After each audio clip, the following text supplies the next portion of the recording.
अस्सलामुअलैकुम, welcome back to my YouTube channel और project management PMP master series के अंदर खुशामदीद।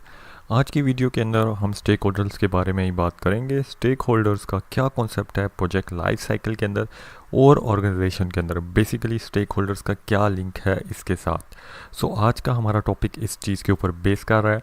हम स्टार्ट करते हैं हमारी बेसिकली फर्स्ट स्टार्टअप थिंग चीज़ के साथ, जो हमारे पास क्या होती है प्रोजेक्ट के बगैर हम ये बाकी सारी चीज़ें नहीं कर सकते। प्रोजेक्ट का लाइफ साइकिल आपका हमेशा प्रोजेक्ट से स्टार्ट होता है।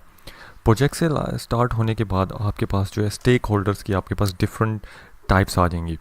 अब प्रोजेक्ट स्टेक होल्डर्स के अंदर आपके पास काफ़ी सारे लोग इन्वॉल्व होंगे। अगर हम राइट की तरफ देखें तो आपके पास customers, users, sellers, business partners जो आपके साथ होंगे, फंक्शनल मैनेजर्स और ऑपरेशन मैनेजमेंट।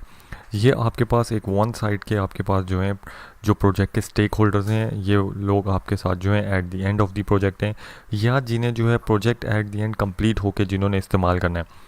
अब दूसरी साइड पे देखें तो आपके पास जो है प्रोजेक्ट मैनेजमेंट ऑफिस वाले भी आपके जो हैं वो स्टेक होल्डर्स हैं, क्योंकि उन्होंने पूरे प्रोजेक्ट को मैनेज करना है। जो आपका प्रोग्राम मैनेजर है वो भी आपका स्टेक होल्डर है। देन आपके पास पोर्टफोलियो मैनेजर है, वो भी आपका स्टेक होल्डर है, क्योंकि उसने पोर्टफोलियो को अपडेट करना है, मैनेज करना है। और उसके अलावा काफ़ी सारे डिफरेंट स्टेक होल्डर इन्वॉल्व हो सकते हैं, जिसके अंदर आपके पास different teams within the portfolio management या प्रोग्राम मैनेजर या प्रोग्राम मैनेजमेंट या आईटी मैनेजमेंट फर्दर।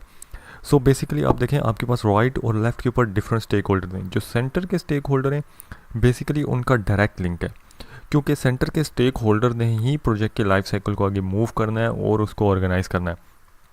बेसिकली आपके पास जो सेंटर का जो आपके पास स्पॉन्सर्स हैं और जो आपके पास प्रोजेक्ट टीम है वो मेजर स्टेक होल्डर्स हैं। इन मेजर स्टेक होल्डर्स के बगैर जो आपकी लेफ़्ट और राइट के ऊपर स्टेक होल्डर्स हैं वो आपके काम नहीं कर सकते। बेसिकली स्पॉन्सर ने प्रोजेक्ट को स्पॉन्सर कर दिया, प्रोजेक्ट टीम ने वो प्रोजेक्ट जो है पिकअप कर लिया। प्रोजेक्ट टीम के पिकअप करने के बाद जो है प्रोजेक्ट मैनेजर ने उस प्रोजेक्ट के ऊपर काम स्टार्ट किया। बेसिकली जब काम स्टार्ट किया तो उसके अंदर आपकी स्टेप बाय स्टेप जो है सारी प्रोसेसेस और सारी चीज़ें जो हैं वो आ गई। और उसके बाद जो है उसने जो प्रोजेक्ट टीम मेंबर्स हैं उनको साथ उसने जनरेट किया, यानी हायर किया, रखा, उनके साथ वर्क किया प्रोजेक्ट पे। और उसके पास जो है आपके पास प्रोजेक्ट मैनेजमेंट की जो टीम आएगी, जो बेसिकली आपके पास पूरे प्रोजेक्ट को प्रोजेक्ट मैनेजर के साथ मैनेज कर रही होगी। जो सेंटर वाला आपके पास जो एरिया है वो इम्पॉर्टेंट एरिया है, क्योंकि ये मेजर प्रोजेक्ट के स्टेक होल्डर्स हैं। इनके बगैर जो है प्रोजेक्ट वर्कआउट नहीं करता। ये इनपुट देंगे सारी प्रोजेक्ट के अंदर, वर्किंग करेंगे तो बाकी सारे जो हैं वो आपके प्रोजेक्ट के ऊपर वर्किंग कर सकते हैं। और वो आपके प्रोजेक्ट के जो हैं स्टेक होल्डर्स तब बनेंगे जब सेंटर वाले जो आपके पास प्रोजेक्ट मैनेजर, उसकी टीम, ये सारे जो हैं वर्कआउट करेंगे प्रोजेक्ट के ऊपर। मेजर स्टेक होल्डर इन सब के अंदर जो सबसे बड़ा स्टेक होल्डर अगर मैं कहूँ तो आप कह सकते हैं स्पॉन्सर जो होता है वो सबसे बड़ा स्टेक होल्डर होता है, क्योंकि उसकी जो सारी की सारी इन्वेस्टमेंट है वो ऑन स्टेक होती है प्रोजेक्ट के ऊपर। और उसके बगैर जो है आप अपनी प्रोजेक्ट के आगे लेके नहीं चल सकते, ना आप टीम हायर कर सकते हैं। बेसिकली स्टेक होल्डर्स का प्रोजेक्ट लाइफ साइकिल के अंदर एक बहुत ही इंपॉर्टेंट रोल होता है, जिनके बगैर आप आगे मूव नहीं कर सकते। जो है आई होप सो कि आपको ये कॉन्सेप्ट समझ में आया होगा।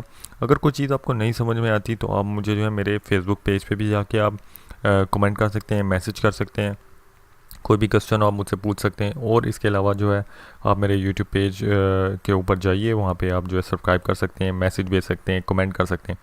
आई होप सो कि आपको ये चीज़ समझ में आई होगी कि स्टेक होल्डर्स जो आपके पास काफ़ी सारे हैं उनका आपस में क्या रिलेशन है और किस तरीके से उनकी इंपॉर्टेंस जो है आपके पास प्रोजेक्ट के अंदर है। लाइक कीजिए, इस वीडियो को शेयर कीजिए बाकी सबके साथ। थैंक यू, शुक्रिया।